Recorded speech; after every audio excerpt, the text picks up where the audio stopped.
ఎంత భారీ budget movie అయినా కొన్ని గంటల్లోనే హెచ్డి ప్రింట్తో పైరసీ చేసి కొన్ని వెబ్సైట్లో పోస్ట్ చేయటం ఐబొమ్మ చేసిన నిర్వాకం. ఇప్పటికే హైదరాబాద్ పోలీసులు ఐబొమ్మపై పూర్తి స్థాయిలో ఫోకస్ పెట్టారు. అనేక మంది నిర్మాతలు కూడా ఇచ్చినటువంటి కంప్లైంట్ ఆధారం చేసుకుని గత 6 నెలలుగా సెర్చ్ చేసినటువంటి పోలీసులకు ఎట్టకేలకు విదేశాల నుంచి వచ్చినటువంటి ఇమంది రవి ఐబొమ్మ నిర్వాహకుడిని అదుపులోనికి తీసుకోవడం జరిగింది. ఆ తర్వాత అతన్ని అదుపులోనికి తీసుకున్న తర్వాత విచారణలో ఆయన వెనకాతలో ఉన్నటువంటి ఇంకా ఎంతమంది గ్యాంగ్ దీనికోసం పనిచేస్తున్నారు, ఇవన్నీ కూడా విచారణలో కొనసాగుతున్నాయి. అయితే ఈ ఐబొమ్మ నిర్వాహకుడైనటువంటి ఇమ్మంది రవి విశాఖపట్నానికి చెందినటువంటి వ్యక్తి. ప్రస్తుతానికి వాళ్ళ నాన్నగారు ఇమ్మంది చిన్నప్పారావు గారు మనతో పాటు ఉన్నారు. ఆయన తన కొడుకు గురించి ఏం చెప్తారు, అసలు అతని ఎడ్యుకేషన్ బ్యాక్గ్రౌండ్ ఏంటి, తను ఎందుకు ఈ టెక్నికల్గా రావడం జరిగింది, ఎక్కడి నుంచి, ఇప్పటికే తన్ని ఇన్వెస్టిగేషన్ చేసినటువంటి పోలీసులకు కరేబియన్ దీవుల నుంచి తను ఐబొమ్మని మొత్తం నిర్వహణ కొనసాగిస్తున్నట్టు పెద్ద టీమే ఉన్నట్టు పోలీసులు అయితే గుర్తించారు. బట్ ప్రజెంట్ రవి వాళ్ళ నాన్నగారు మనతో పాటు ఉన్నారు. ఆయనతో ఒకసారి మాట్లాడదాం. నమస్తే సార్. సార్ మీరేం చేస్తూ ఉంటారు? నేను రిటైర్ అయిపోయానమ్మా. ఓకే, ఎక్కడంటే ఎంప్లాయ్? బిఎస్ఎన్ఎల్. ఓకే. సో ఎంతమంది పిల్లలు మీకు? ఇద్దరమ్మా, ఒక బాబు పాప. బాబు ఏం చదివాడు? డిగ్రీ వరకు చదివించానండి. పిల్లలిద్దరిని డిగ్రీ వరకు చదివించాను. ఓకే, ఇప్పుడు జాబ్ కోసమని ఎక్కడికైనా వెళ్ళాడా, లేకపోతే ఏంటి ఈ ఐ బొమ్మ అనేది మీకు తెలుసా? మీ బాబు గురించి ఇంత పెద్ద చర్చ అవన్నీ తెలియదండి. ఈ రోజు ఉదయమే తెలిసింది నాకు. మా వాళ్ళు పేపర్లో చూసారట, టీవీలో చూసారట. వాళ్ళు మా వాళ్ళు అందరూ ఫోన్ చేసి నాకు చెప్తేనే కానీ నాకు తెలియదు. ఆ తర్వాత చూస్తే యూట్యూబ్లో వాటిలో చూస్తే వస్తున్నాయి. ఏంటి కర్మ మనకి అనుకున్నాను. ఆ తర్వాత ఇప్పుడు సాయంత్రం అందరూ న్యూస్ ఛానల్ వాళ్ళు అందరూ వచ్చారు. వాళ్ళు అడిగిన దానికి ఏదో మన సమాధానం చెప్పాం. మనకు తెలిసింది, వాళ్ళు ఏదో అడిగారు, మనకు తెలిసింది మనం చెప్పాం అంతే. అంటే తను జాబ్ పర్పస్కి ఊరు వెళ్ళాడా, లేకపోతే ఇక్కడ ఉండే మీకు దగ్గర? లేదండి, జాబ్ ఏం గవర్నమెంట్ జాబ్ ఏం కాదు, ప్రైవేట్గా ఏదో వర్క్ నేర్చుకుంటూ వాళ్ళ ఫ్రెండ్స్ని ఎవరినో పట్టుకొని ఏదో వర్క్ నేర్చుకుంటూ. మేము మా కొన్ని కుటుంబంలో కొన్ని సమస్యలు వచ్చాయి. సమస్యల వల్ల కొంచెం విడిపోయాము మనుషులు. ఆడ ఒక్కడు ఉండిపోయాడు, ఆకలితో కొన్నాళ్ళు ఉన్నాడు. మరి ఆడ ఉండలేక ఏదో పని చేసుకుందని వెళ్ళిపోయి ఏదో వర్క్ చేసుకొని కొన్నాళ్ళ పాటు అంతా అక్కడ కూడా ఆకలితో ఉండి వర్క్ నేర్చుకొని ఆడు కష్టపడి స్వయంగా బయటికి వచ్చాడు. మీరు బిఎస్ఎన్ఎల్లో రిటైర్డ్ ఎంప్లాయీ, అంత కొంత అది గవర్నమెంట్ జాబే. బాబు డిగ్రీ వరకు చదివించారు. అంత ఆకలితో ఉండాల్సినటువంటి పరిస్థితులు ఏమొచ్చాయి? నేను లేనండి ఇంటికాడ, నేను లేను. నాకు చెప్పుతాను కదా ఇంట్లో సమస్యలు వచ్చాయని, నేను వేరే వెళ్ళిపోయాను. నేను ఆ ఇల్లు అద్దెకిచ్చామమ్మా. అద్దెకిచ్చి ఇంకో దగ్గరికి వెళ్ళిపోయాము. మళ్ళీ ఆ తర్వాత మళ్ళీ ఇక్కడికే వచ్చాము. తర్వాత నేను నా మటుకు నేను మీతో కలిసి ఉండను అని వేరే వెళ్ళిపోయాను. వేరే వెళ్ళిపోతే ఇంకా అందరూ ఎవరి మట్టుకు విడివిడిగా అయిపోయాం. నలుగురు అయిపోయేసరికి ఆడు మనసు తిరిగి ఆడు ఆకలితో ఎన్నాళ్ళు ఉంటాడు. ఆడేదో ఆడి దారి ఏదో ఎత్తుక్కున్నాడు. ఆకలితో ఉండడం అంటే అనేక పనులు చేసుకొని బ్రతకొచ్చు, జీతం వస్తుంది, అవన్నీ మరి మనం ఉండి కష్టపడలేడు, కూలి చేసుకోలేడు, చదువుకున్నాడు కదా కుర్రాడు. మరి మనమా ఉద్యోగాలు ఇప్పించలేము. మా డిపార్ట్మెంట్లో చనిపోయిన వాళ్ళకి ఇచ్చారు, అప్పుడు ఆ చనిపోయినా ఇవ్వటం లేదు. ఇలాంటి సమస్యలు ఉన్నాయి. అడిగి ఎన్నాళ్ళు అయింది మీ కుటుంబంలో వచ్చిన విభేదాల కారణంగా మీ అబ్బాయి ఎప్పుడు ఎక్కడికి వెళ్ళిపోయాడు? 15 సంవత్సరాల కింద వెళ్ళిపోయాడు. 15 సంవత్సరాలు హైదరాబాద్లో స్థిరపడడానికి వెళ్ళిపోయాను అని చెప్పాడు. ఈ 15 నెలల్లో మీతో రోజు ఫోన్లో మాట్లాడడం? రోజు లేదండి, రోజు లేదు. ఎప్పుడో మనకు అవసరం వస్తే ఆడికి ఫోన్ చేస్తాను, ఆడికి అవసరం అయితే నాకు ఫోన్ చేస్తాను. ఏదైనా మాట్లాడాలనుకుంటే ఏదైనా చిన్న మాట, చిన్న మొక్క ఏదైనా అంతే, ఇంకేం. ఇప్పుడు మీ బాబు అరెస్ట్ అయ్యాడు అన్న విషయం, మీ బాబు కోసం 6 నెలల నుంచి హైదరాబాద్ పోలీసులు వెతుకుతున్నారు అన్న విషయం మీకు చెప్తాను కదా, చెప్పాను కదా ఇప్పుడు తెల్లవారు మా ఊళ్ళు అందరూ చెప్తేనే తెలిసింది నాకు. అంతవరకు నాకు తెలియదు. ఎన్నాళ్ళైంది మీ అబ్బాయితో లాస్ట్గా మాట్లాడి? డబ్బులు ఏమైనా పంపుతున్నాడా, సంపాదిస్తున్నా? ఆడు పంపినా నాకు అక్కర్లేదండి. ఆడు పంపడు, నేను అడగను. ఆడు అడగడు, డబ్బులు కావాలని ఆడు అడగడు, నేను అడగను. ఒకవేళ ఆడు పంపించినా నాకు వద్దు. నాకు పెట్టింది దేవుడు పెట్టింది నాకు చాలు. మందులకి నాకు తిన్నంతగా సరిపోతుంది. ఇప్పుడు మీ బంధువుల ద్వారానైనా మీ అబ్బాయి ఎందుకు పోలీసులు అరెస్ట్ చేశారు అనే విషయం మీకు తెలుసా? వాళ్ళు వార్తలు ఛానల్ మీనట్టు ఛానల్స్ ఉంటాయి కదా, ఏ చూసి వాళ్ళు చెప్పారు నాకు అంతే. అంటే తెలుసుకోవాలి కదా. మా తెలుసుకోవాలి. అబ్బాయి డిగ్రీ చదివించాను, 15 ఏళ్ల క్రితం హైదరాబాద్ వెళ్ళిపోయాను, వాడు ఏం చేశాడని అరెస్ట్ చేశారు అనే విషయం ఏమీ తెలియదు నాకు. వాళ్ళు చెప్పిన తర్వాత ఈ న్యూస్లో ఒకటి వస్తుంది బయటికి, అంతవరకు మనకేమీ తెలియదు. అంటే చిన్నప్పటి నుంచి ఎక్కువగా సంపాదించాలి అనే కాన్సెప్ట్ అలాడదేం లేదండి, అలాడదేం లేదు. టైంకి ఇగో ఈ మాస్టర్ గారు ఈ బడిలో చదివారు కూడా కొన్నాళ్ళు చదివారు సార్. ఈ మాస్టర్ గారు తర్వాత ఈ స్కూల్లో మనిషి ఇంకో స్కూల్ కూడా చదివారు, అక్కడ 10th వరకు చదివారు. ఆ తర్వాత ప్రకాశ్లో ఇప్పుడు ఎంత రవి వయసు? 85లో పుట్టాడమ్మా. మరి ఇప్పుడు ఎన్నానే అయిందో చూడండి, 85లో పుట్టాడు. 37 ఉంటాయి. 37 దాటే ఉంటాయి. పెళ్ళి అయితే అమ్మాయి నేను చూసిన పిల్లకి పెళ్ళికి ఆడికి నచ్చలేదు, ఆడు పిల్లని చూసుకున్నాడు. సరే అయితే నువ్వు నచ్చిన పిల్లని చేస్తాను అనేసి మా పెద్దల్ని, మా మామయ్యలు, మేనత్తలు, మా అన్నయ్య, మా వదినలు వీళ్ళందరినీ తీసుకుని వెళ్ళాము. నిశ్చితార్థం చేసాము, మళ్ళీ వచ్చేసాము. మళ్ళీ పెళ్ళికి ముహూర్తాలు వాళ్ళే పెట్టేశారు. పెట్టిస్తే వెళ్ళాము. ఆ పెళ్ళి అయిపోయిన తర్వాత నాకు తెలిసిన వాళ్ళు, నాకు కావాల్సిన వాళ్ళు తీసుకెళ్ళాను. పెళ్ళి అయిపోయిన తర్వాత వచ్చేసాం. అంతవరకే మనకి. మీరు చూసిన అమ్మాయి నచ్చలేదు అని ఈ కోపం కూడా మీ మీద ఉందా? కోపమే లేదు, కోపాలు ఏమీ లేవమ్మా, కోపమే లేదు. చేయవలసిన పనులే చేసాం అంతే. ఆడికి పెళ్లి చేయాలి, మన ధర్మం చేసాం. ఆడికి చూసుకుంటూ ఆడికి నచ్చింది, అది మనకి ఇంకా సింపులే కదా చెప్పాలంటే. పోనీ ఇష్టపడిన పిల్లతో కలిసి ఉండాలి కదా. మరి వాళ్ళిద్దరికి ఏమొచ్చిందో విడిపోయారు.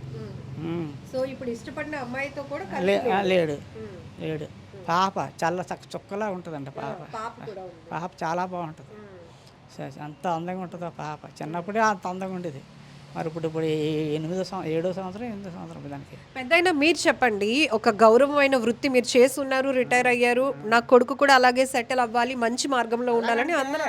నేను గవర్నమెంట్ ఉద్యోగం అమ్మా, నాకు బతికినన్నాళ్ళు పెన్షన్ ఇస్తుంది. దానికి అలా కాదు కదా, ప్రైవేట్ పనులే ఎన్నాళ్ళు చేసినా ప్రైవేటే కదా. అలా అని అడ్డగోలుగా వెళ్ళి ఎక్కువగా సంపాదించాలి అలాగా అలా ఆ ఆలోచనే తప్పు. ఇప్పుడు మీ అబ్బాయి ఒక రకంగా ఒక సిస్టమ్ ని బ్రేక్ చేశాడు. మీరు ఎన్నాళ్ళు సినిమా చూసేవారు కదా, ఎక్కడికి వెళ్ళి చూసేవారు? టౌన్ అమ్మా, థియేటర్కి వెళ్ళేవారు. థియేటర్కి వెళ్ళేవారు, చూసారు. అది నచ్చితేనే. ఓల్డ్ ఎన్టీఆర్ రామారావు అంటే నాకు ఇష్టం. ఓల్డ్ సినిమాలు వచ్చినా వెళ్తాను, కొత్త సినిమాలకి వెళ్ళను. ఎన్టీ రామారావు సినిమాలకి వెళ్తాను, ఇంకో సినిమాకి వెళ్ళను. ఇప్పుడు ఒక సినిమా హీరోలతో కానీ, సినిమా డైరెక్టర్లతో కానీ, సినిమా థియేటర్లతో కానీ మనకంటూ ప్రేక్షకులుగా ఒక బాండింగ్ ఉంటుంది. పలానా జగదాంబ థియేటర్లో ఈ సినిమా ఇన్ని సంవత్సరాలు ఆడింది, నేను ఇన్నిసార్లు చూసాను. బట్ అలాంటి కనెక్టింగ్ అనేది లేకుండా సినిమా ఏదైతే భారీ బడ్జెట్లతో నిర్మాతలు తీసిన సినిమాల్ని కాపీ చేసి వాళ్ళు చాలా కష్టపడి తీస్తారు, డబ్బులు ఖర్చు పెడతారు, తీస్తారు. దాన్ని కాపీ కొట్టి అది అన్యాయం కదా, అది అన్యాయం అమ్మా. అది ఎవరు చేసిన తప్పే కదా, అది అన్యాయం. అలాంటి పనులే రాంగ్ స్టెప్, అది ఆ పనులే మంచివి కావు. అలాంటి పనులు ఎవరు చేసిన తప్పే. మన చట్టానికి మనం తల ఒగ్గాలి, కానీ చట్టం కాడ ఇలాగ ఎదురుగా ఉండకూడదు. చట్టం అంత కళ్ళు మూసుకొని ఉండదు కదా. మనం ఏం పని చేసినా చట్టానికి అనుకుగా ఉండాలి. అమ్మాయి రవి సమర్థించుకునే మాటల్లో పేదవాళ్ళు థియేటర్ వరకు వెళ్ళలేకపోతున్నారు, అంతమంది వెళ్ళినా కూడా టికెట్లు కొని పెట్టుకోలేకపోతున్నారు, కాబట్టి నేను ఇలా కాపీలు చేసి పైరసీలతో. పేదవాళ్ళు ఎవరు లేరమ్మా ఈ రోజు. కూలికి వెళ్ళా మగవాళ్ళకి ఆడవాళ్ళకి డబ్బులు ఇస్తున్నాయి. పేదవాళ్ళు అయితే మానేస్తారు సినిమా చూడటం. మా చిన్నప్పుడు సినిమాకి వెళ్ళేవారు అంటే, మాకు అక్కడ 10 పైసలు ఉంటే కావు. సినిమాకి వెళ్ళేవారు అంటే నోరు పూసుకొని ఇంట్లోనే ఉండేవారు. వ్యవసాయం చేసుకొని వ్యవసాయం పనిలోకి పిలిస్తే వ్యవసాయంలోకి వెళ్ళి పనులు చేసేవారు. మాకు సినిమాలో వెళ్ళేవారు అంటే, మనకు జరగనప్పుడు నోరు మూసి ఊరుకోలేమే. మనకు అది కావాలి, ఏమైనా కావాలంటే వస్తుంది, రాదు కదా. మనకు ఉన్న దాంట్లోనే మనం చేసుకోవాలి. మన తలకు తగ్గ టోపీయే వేసుకోవాలి. మన చిన్న తలకాయ ఇంత తేప వేసుకుంటే ఉండదు కదా. ఆ ఆశ కూడా అది మంచిది కాదు, ఆ ఆశే మంచిది కాదు. ఆశనే మొదట్లోనే కత్తిరించేయాలి, అది తప్పు మనకు. ఇప్పటికీ కూడా చిన్నప్పుడు సినిమాకి రూపాయి ఉంటే చాలు, నాకు సినిమాకి వెళ్ళి వచ్చేయచ్చు. ఆ రూపాయి ఎలా వస్తుంది? ఆ రూపాయి లేదు అంతే. మా ఊరు మొన్నటి వరకు బాగా పల్లెటూరులో ఉండేది, ఇప్పుడు పట్టణం అయిపోయింది. ఇదంతా మా వ్యవసాయాలు, భూములను. ఇప్పుడు భూముల్లో ఉన్నట్టు అన్ని హాస్పిటల్స్ వస్తాయి. ఇప్పుడు మీ అబ్బాయి తను చేసిన పనిని సమర్థించుకోవడానికి చెప్తున్న మాటను మీరు ఖండిస్తున్నారా? తండ్రి అది ఏం చెప్పడో నాకు తెలియదు. ఇప్పుడు నేను మీకు చెప్పాను కదా, పేదవాళ్ళు సినిమా చూడలేకపోతున్నారు, అందుకే నేను వెబ్సైట్లో అది నేను వినలేదు. కానీ ఆ మాటే తప్పు. నేను నిన్ను పొడి చేస్తాను చంపేస్తాను అది న్యాయం. నువ్వు తిన్నందుకే నీకు అన్నం లేదు కాబట్టి పొడి చేశానంటే అది ఎలా ఉంటుంది? చచ్చిపోతే అన్నం తినక్కర్లేదు కదా, నేను చంపేస్తానంటే ఎలా ఉంటుంది? తప్పు అలా తప్పు. మీరు అన్నారు ఒక మాట, తండ్రిగా మీ బాధ మాకు అర్థమవుతోంది. అంటే అతను డిగ్రీ చదివాడు, నేను జాబ్ చేస్తున్నాను, అయినా కూడా చిన్న విభేదాల వల్ల దూరం అయిపోయాడు. ఎన్నాళ్ళు ఆకలితో ఉంటాడు, నాకంటూ ఒక ఎంప్లాయీని కాబట్టి నేను బతుకుతున్నాను, నా కొడుకు అవకాశం లేదని. బట్ మీ కొడుకు అకౌంట్లో 3 కోట్ల రూపాయలు ఫ్రీజ్ చేశారు పోలీసులు. ఇది నమ్మసక్యంగా మీరు చెప్తేనే నాకు మైండ్ బ్లాంక్ 3 కోట్ల అయిపోతుంది. రూపాయలు. మరి అదే ఊహకి అందలేని మాట నాకు.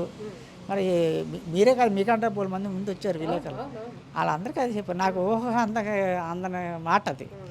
మరి మన తాతలే మహారాజులు కారు, మన రాజులు కారు, ప్యాలెస్లు లేవు, కోట్లాది వందలాది ఎకరాల భూములు లేవు. మరి అలాగని తిన్నందుకు ఇబ్బంది లేదు. గంటన్నం సూడాంబులు అన్నీ తాగి ఆకలితో అప్పుడు లేము కాబట్టి ఇలా జలసాగా లేదు, డబ్బులు దుడ్డు కావు అప్పుడులోను. ఏదో ఏం అలవాట్లేదు, నాకు అలవాట్లేదు. చిన్న సిగరెట్ కూడా నాకు లేదు అలవాటు. అందరు సిగరెట్లు మందులు అవి తాగుతారు, అలాంటి అలవాటే లేదు నాకు. అలాగే 6 నెలలు హైదరాబాద్ పోలీసులు కూడా తిప్పలు పెట్టాడు మీ అబ్బాయి. అసలు అంత టెక్నికల్ గా మంచి బ్రిలియంట్ గా ఉండేవాడే చిన్నప్పటి నుండి. అంటే మరి ఏం చేస్తామండి, వాళ్ళ అమ్మ తాలూకా బ్రెయిన్ క్రిమినల్ బ్రెయిన్. వాళ్ళ అమ్మది జీన్స్ వస్తాయి కదా, ఆ జీన్స్ అడిగి వచ్చినట్టు ఉంది. ఎందుకంటే మా వంశంలో అంత కిలాటీలు ఎవరు లేరు. మా నాన్న గురించి వీళ్ళు తెలిసి కొంతమంది ఇక్కడ వీళ్ళు కూడా ఉంటారు. సాత్వికంగా ఉంటాం, మా పని ఏదో మనం చూసుకుంటాం. మా ఇంట్లో ఉన్నామో లేదో తెలియదు ఎవరికనే. ఈరోజు వీధి ఎక్కవలసి వచ్చింది. ఏటమ్మా ఇంట్లో మాస్టర్ గారిని అడగండి, మాస్టర్ గారిని. ఇంట్లోనే ఉండేవారు, బయటికి వెళ్ళేవారు కదా, అన్నీ తెచ్చి పడేసేవాడిని. మా కర్మాన్ని మేము ఉండేవారు. కానీ ఈరోజు ఇలా వీధి ఎక్కవలసి వచ్చింది. వాళ్ళ అమ్మ బ్రెయిన్ మంచిది కాదు, అంతా అదొక ఇది. అందుకే విడిపోయాం మా ఆవిడ నేను. అంటే ఆమె ఆలోచన అట్లా అంత మా ఆలోచన అలా ఉంటుంది. అంత వ్యతిరేకమైన పనులు. జుత్తుకేస్తే వాళ్ళకి మెడకేస్తే జుత్తుకి. కూరని తిండి కూరని బట్ట ఇట్టానమ్మ నేను. అయినా సరే ఆవిడ డ్యూటీకి వెళ్తుంటే తలుపులు తాళాలు వేసేది, డ్యూటీ నుంచి వచ్చేసింది తలుపులు తాళాలు వేసేది. ఇవన్నీ పెద్ద మనుషులు చెప్పాను. ఎవరైనా అలా చేస్తారా? నేను ఎక్కడంటే దూరంగా అడవుల్లోకి ట్రాన్స్ఫర్ చేసేస్తే బాగుండు, మళ్ళీ ఎక్కడే వచ్చావు ట్రాన్స్ఫర్ అయ్యి అని అలా ఎవరైనా అంటారా? ఇలాంటి బాధలన్నీ రకరకాల బాధలు, చాలా బాధలు పెట్టింది. అవన్నీ చెప్పాను మా వాళ్ళకి. నిజంగా ప్రస్తుతం ఉన్నటువంటి సమాజం దేనికి ప్రయారిటీ ఇస్తుంది? ఆర్థిక సంబంధాల చుట్టూ మాత్రమే తిరుగుతుంది. మళ్ళీ ఎన్నికలంగానే చాలా విరక్తి కలుగుతుంది. మంచి అనిపిస్తుంది కదా, లేడీస్ కూడా ఛాలెంజింగ్ జాబ్స్ చేసినప్పుడు చాలా బాగుంటది. ట్రాఫిక్ అసిస్టెంట్స్ గా నియమించిన ట్రాన్స్జెండర్స్ అందరితో సాల్యూట్ చేయించుకుంటున్నారు. ఫుడ్ డెలివరీ ఇవ్వటానికి వెళ్ళినటువంటి డెలివరీ బాయ్ అనిల్ పై కళ్ళ ముందు